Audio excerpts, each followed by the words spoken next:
Bonjour, c'est Frédéric Borgarelli, expert en efficacité personnelle et vitalité. Dans un instant, je vais vous donner accès à un guide pratique qui a pour but de vous permettre de mieux comprendre ce qui se passe lorsqu'on subit directement ou indirectement un stress extrême dans sa vie. Vous êtes-vous déjà posé une de ces questions? Quels sont les signes d'un traumatisme? Quelles sont les réactions biologiques inévitables et comment faut-il les traiter?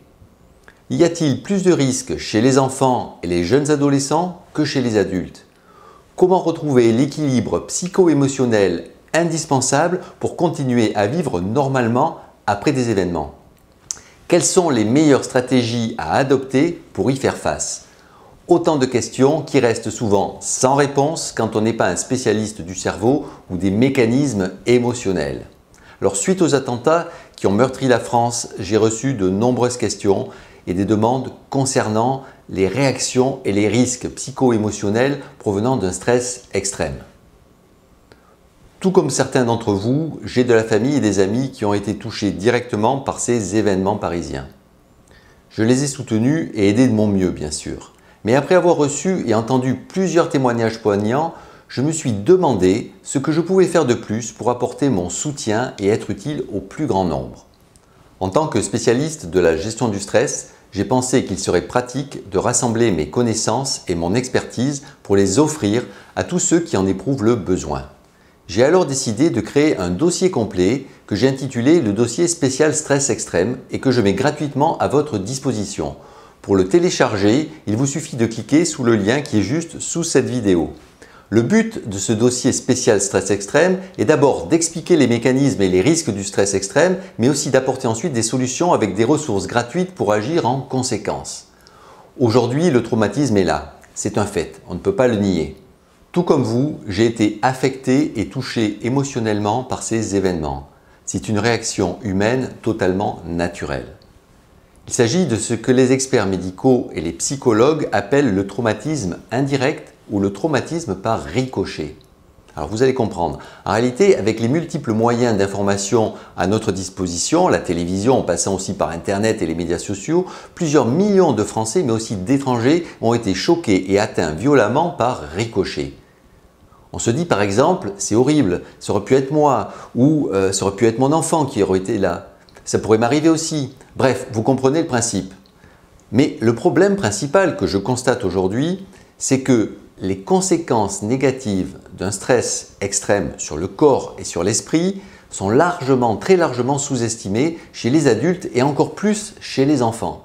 Il est donc, d'après moi, urgent d'agir chacun à son niveau pour ne pas laisser s'installer sournoisement ce traumatisme dans sa vie.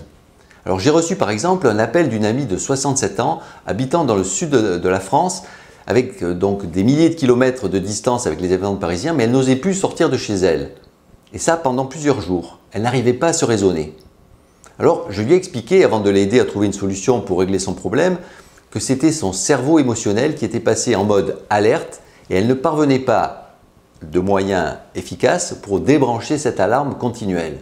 En effet, il faut savoir qu'après un stress extrême, lorsque la sonnette d'alarme est enclenchée, c'est très souvent le cerveau émotionnel primaire, c'est-à-dire le couple reptilien-limbique, qui prend le dessus sur le cerveau rationnel, appelé aussi le néocortex. À partir de ce moment, c'est le cerveau émotionnel qui nous dicte automatiquement et inconsciemment la plupart de nos comportements.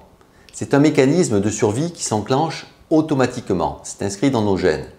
Ce qu'il faut savoir aussi, c'est que contrairement au cas de mon ami, ce n'est pas toujours aussi évident d'identifier clairement les troubles liés à un traumatisme. D'où l'importance d'avoir accès à des ressources efficaces pour calmer le cerveau émotionnel et restaurer l'équilibre mental si on ne veut pas continuer à surréagir continuellement malgré nous, et ce pendant plusieurs années.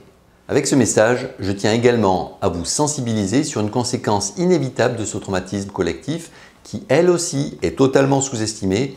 Je veux parler du cas particulier des enfants.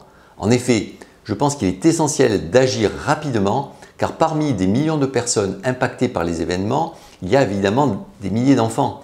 Et eux aussi ont été surexposés médiatiquement à ce phénomène. Alors c'est pour cela que je consacre tout un chapitre au cas très particulier des enfants qui sont particulièrement vulnérables et qui risquent, comme le montrent de nombreuses études médicales, de développer à l'adolescence ainsi qu'à l'âge adulte des symptômes sévères sur les plans émotionnel, psychique, comportemental, social et cognitif.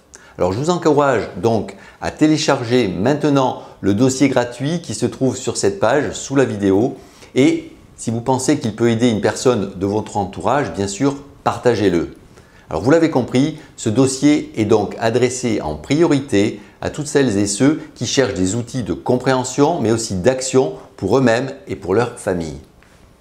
Alors j'ai bien conscience que ça ne solutionnera pas tous les problèmes, loin de là, car il n'y a pas de solution miracle. Mais en mettant mon expertise au service du plus grand nombre, c'est déjà un premier pas.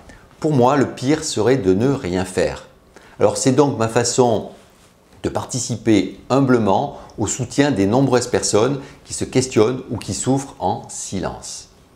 Bien sûr, si vous pensez que ça peut être utile à une personne de votre entourage, je vous le répète, vous pouvez vous aussi participer à ce mouvement de solidarité en partageant cette vidéo. Je vous remercie par avance pour votre confiance, votre engagement et votre solidarité. En attendant, prenez soin de vous et de ceux que vous aimez. Et moi je vous dis à bientôt.